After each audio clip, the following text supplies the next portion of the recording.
အားလုံးပဲမင်္ဂလာပါဒီနေ့ဗီဒီယိုမှာ TikTok အကောင့်တွေခိုးမခံရအောင် 2FA ခံသုံးနည်းလေးကိုပြောပြပေးသွားပါမယ်အချိန်တွေအများကြီးပေးထားရတာပြီးတော့ဒီ follower ကလည်းများနေပြီ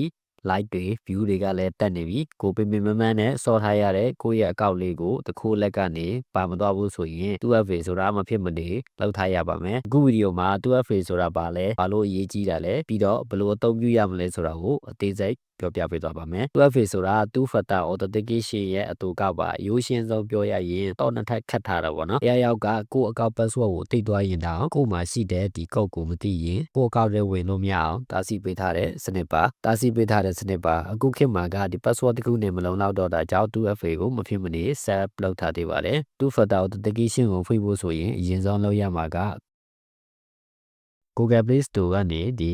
Google Authenticator app တစ်ခုကိုတွားပြီးတော့ down လိုက်မယ်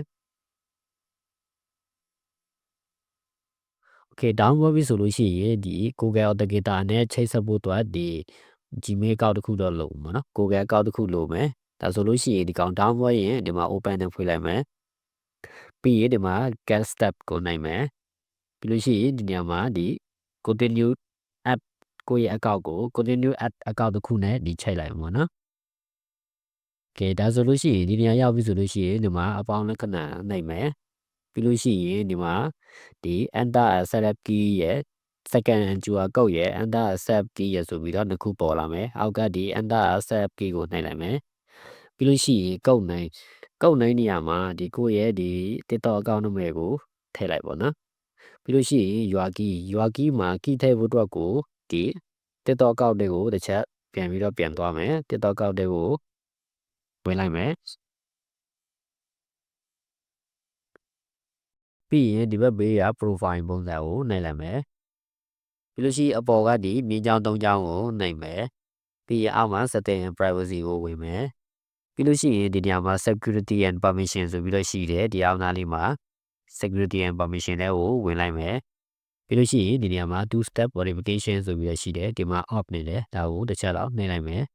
ဒီနေရာမှာဖုန်းနံပါတ်ရှိတယ် email ရှိတယ်ဒီ Authenticator app ရှိတယ် password ရှိတယ်ပေါ့နော်ဒီထဲမှာဆိုလို့ရှိရင်ဒီ email မှာထားရင်ထားပါတော့ဖုန်းမှာတော့မထားပါနဲ့ဘာဖြစ်ဆိုတော့ဒီမြန်မာပြည်ရဲ့ operator တွေကတခါနေကြရင်ကောက်မကြတဲ့ပြဿနာဖြစ်တတ်တယ်ပေါ့နော်ကောက်မကြဘူးဆိုလို့ရှိရင်ကိုကောက်တယ်ပြင်ဝင်လို့မရပဲဖြစ်နေမယ်ဆိုတော့အားကြောင့်မို့ Authenticator app ကိုပဲသုံးမယ်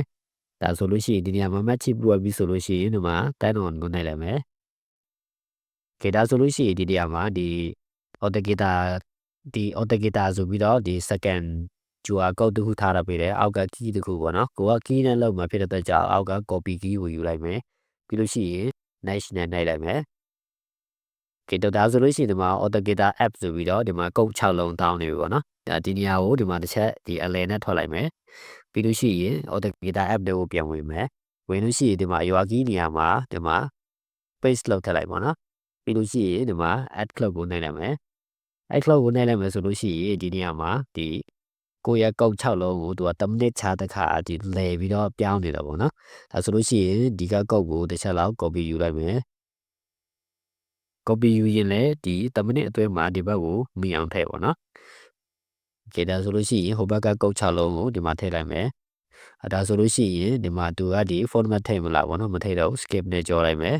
ပြီးလို့ရှိရင်ဒီမှာလည်း skip နဲ့ပဲကြော်လိုက်မယ်ဒါဆိုလို့ရှိရင်ကိုယ့်ရဲ့ဒီ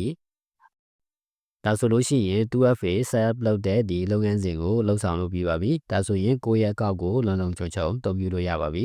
ဒီကြိုပြီးတော့တတိပေးတဲ့အနေနဲ့ပြောချင်တာကဒီ Authenticator app နဲ့ချိတ်ထားတဲ့ Gmail account ကို password တွေတေချာမှတ်ထားရမယ်ဒါမှဒီကိုဖုန်းတစ်ခုဖြစ်သွားရင်တခြားဖုန်းမှာ login ဝင်ပြီးတော့ Authenticator app ကိုပြန်လည်အသုံးပြုလို့ရမှာပါအကောင့်လုံခြုံခြင်းလို့ 2FA ခံထားပြီးကိုကောက်ကိုပြန်ဝင်လို့မရရင်အဆင်မပြေဘူးလေနော်